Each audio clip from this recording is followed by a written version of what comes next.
Hey, all, good morning. My name is Jeff Nowak, Audacy and WWL digital sports producer.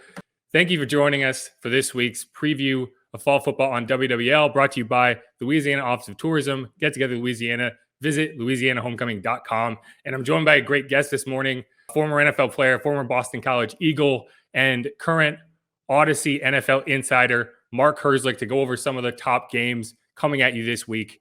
Spring Mark in here. Hey, Mark, how's it going? Good. How you doing? Good. So we were just talking, and we're going to get right into the Saints here. We were just talking off before we came on about how you and Matt Ryan were actually teammates at Boston College. It seems so long ago at this point. We're talking 2006, 2007.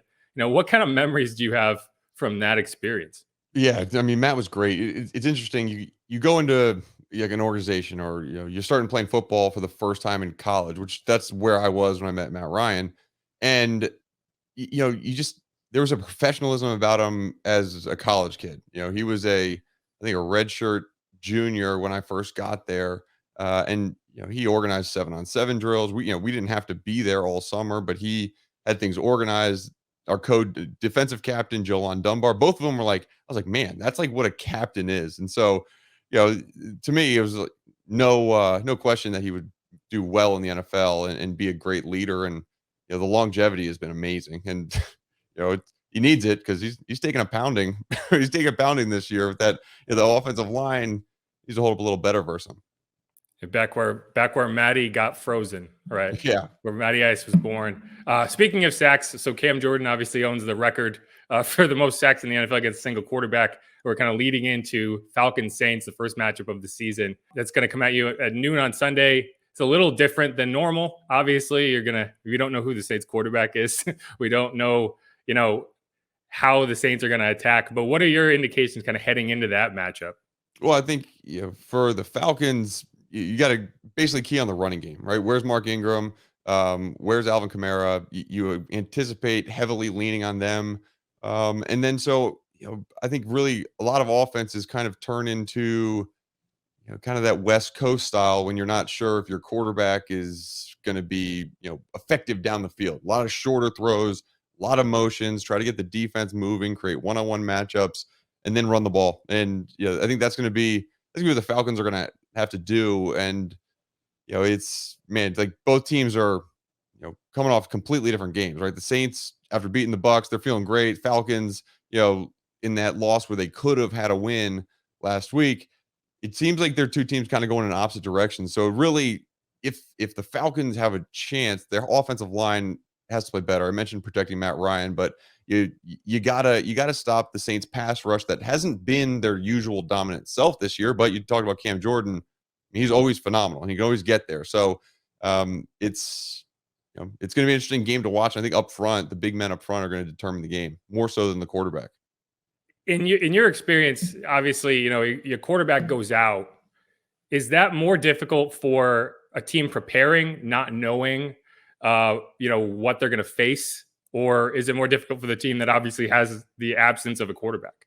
It's definitely more difficult for the team that has absence of a quarterback. I don't care how good your backup is; he was a backup for a reason. And so, with the most important position on the football field, having a guy who isn't the best on your team, it makes it harder. It just makes it way harder. So defensively, it's one thing if your backup quarterback's Mike Vick and you got to completely plan differently for a Mike Vick versus whoever the starter is. But I think in this case the defense is like, look, you know, it's like you're dangling like fresh carcass over a lion's pit. It's like, okay, we are coming at you and trying to get at you early, and you got to prove that you can you can stand up there and that your line can hold tight. One thing I will say is Taysom Hill has looked a lot more like Mike Vick against the Falcons than he has against some other teams. So That's we'll give true. him That's true. that. Kind of moving on, we're going to shift gears here and go into another premier matchup of the weekend, or at least what should in most years be a premier matchup. This week, it's Alabama favored by 28.5 points against LSU in Tuscaloosa. All indications are, get the tarps out because it's going to be a mess. But what have you seen kind of from those teams? No, you're absolutely right. I think it's going to be, it's going to be a really good game for the first quarter, maybe 20 minutes. Yeah, and because LSU, they got a lot of pride to them, and they got really good players. And so there will be big plays made by LSU. I'm sure there'll be a steady, consistent push by Alabama. But I think there'll be a certain point where there's a straw that breaks the camel's back at some point in the second quarter, where Alabama's dominance and maturity kind of takes over. Anytime you're having issues like in the locker room with your coach, whatever it is, it's tough to refocus. And then the reason why there are issues in the first place is because the team just hasn't performed well since that national championship game run. So it's an interesting time for LSU. It's, again, not a great time for LSU, but I think you're going to get a good first half of football. And then Alabama is going to dominate. I think, Brian Robinson is probably going to start getting rolling in that second half. Yeah, it feels like the energy in a lot of these LSU games has been, okay, if they stay in it, if they're competitive, then you can kind of trick yourself into thinking you have a chance. But then you have games like Ole Miss where they just get completely rolled. And it feels like, Alabama is more than willing to make it hurt. But like on the other side, you get games like versus Florida where you're like, holy smokes, LSU can run the ball. So who knows? Like, if you get the right situation, that's the best thing about college football. Anybody can win any game, right? But this is going to be a tough one for LSU to win. Yeah, I think when we look back, we're going to see that record rushing performance against Florida and be like, where did that come from? Yeah. Because they haven't been able to run the ball all season before that. They weren't able to run the ball last week. It was just the perfect storm against Florida. But, let's kind of shift back gears here. I know it's kind of weird, but we're going to shift back to the NFL. We're going to get into the other games that WWL is broadcasting this week, which you have Sunday night. You have the 7-1 Rams hosting the 6-2 Titans. The Titans, who match up with the Saints in a week, are in a very similar situation in that they just lost a star player and they have to figure out how they're going to reform their offense in Derrick Henry. What do you see from that game?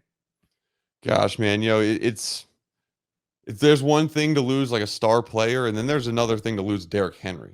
He's not just a star player; he's a once in a generation player, and so you bring in another once in a generation player with Adrian Peterson. Just you don't know if his generation's still going on right now. I think that's the big question is like, okay, how much does he still have? Look good in practice, but between him and Jeremy McNichols, it's not going to be a a one horse show. It's going to have to be a bunch of guys trying to fill the role.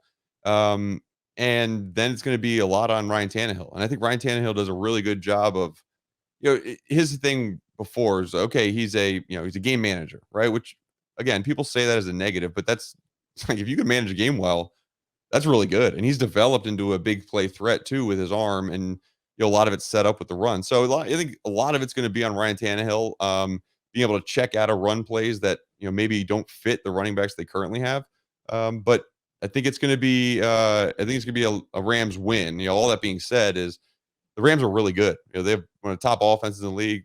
One of the top defenses. Von Miller. You don't need to learn a whole lot to go and rush the passer. So we'll see how active he is, if he can be active. I don't even remember on that, but it's going to be an interesting game. But I think the Rams are going to pull it out. Yeah, one of my favorite jokes is Saints legend Adrian Peterson played here for about 3 games in the 2017 season, which, I actually think that he had a role, and then Alvin Kamara, just showed up and was like, oh, wait, this is Alvin Kamara. Obviously, Right. This is the guy. But yeah, it's going to be fascinating to watch, I think. And, does Ryan Tannehill get, you mentioned the game manager thing, and I think Saints fans are very well aware of what game manager kind of means after watching the first 7 games of this season. But do you kind of put more on Ryan Tannehill knowing you don't have Derrick Henry to lean on? Oh, you do. And I think he can handle it. He's a game manager that's been around for 11 years, 10 years. So, and I think he kind of shook off that game manager role and tag really his second year with the Titans. You saw Miami. He's like, when is he going to really get going? And then he just fit in so well with this type of offense. He's so good at converting on third downs. And so I think you can put a ton on him. And I think he's going to use his legs a little bit more too than we've seen so far this year, just because, hey, another run threat that he has that ability to make. Yeah. Yep. And yeah, and people forget he's an athlete. He played wide receiver in Yeah. college. He can move. Sometimes game manager is a negative thing. I think it's also just, kind of the same as playing smart football, and that's what Yeah. winning football is. But, Yep. kind of moving forward, the final game of the week, Monday Night Football. You have Bears, Steelers, kind of a weird matchup. Two teams that feel like they should be better than they are. Two teams that have a lot of questions at quarterback. In very on the opposite side of the spectrum with a rookie and then a veteran. Where do you see both of those teams going? What do you see in that matchup? Gosh, where do I see him going? I don't see either of them going very far anywhere Hmm. this year. But Pitt's an interesting deal. It's like how how do they? They won 19 straight Monday night home games, right? So like, you got stuff going for them. But there, you just get the feeling that Big Ben's on his last leg. Maybe he was on his last leg last year. Um, they haven't gotten the run game going as much as they would like to this year. There've been spurts of that, and you don't know what you're going to get every time Pitt goes out. Basically, Chicago, on the other hand, I mean, you pretty much know what you're going to get. They're not going to block anyone on the offensive line, and Justin Fields is going to get his head knocked off. So like, gosh, man, what a tough situation for Fields to go into. You got a rookie running back as well, Khalil Herbert. I think he's a really good player, but you just don't have a lot on the offensive line right now. So I think the Steelers front, the Steelers front is still good. TJ Watt, fantastic.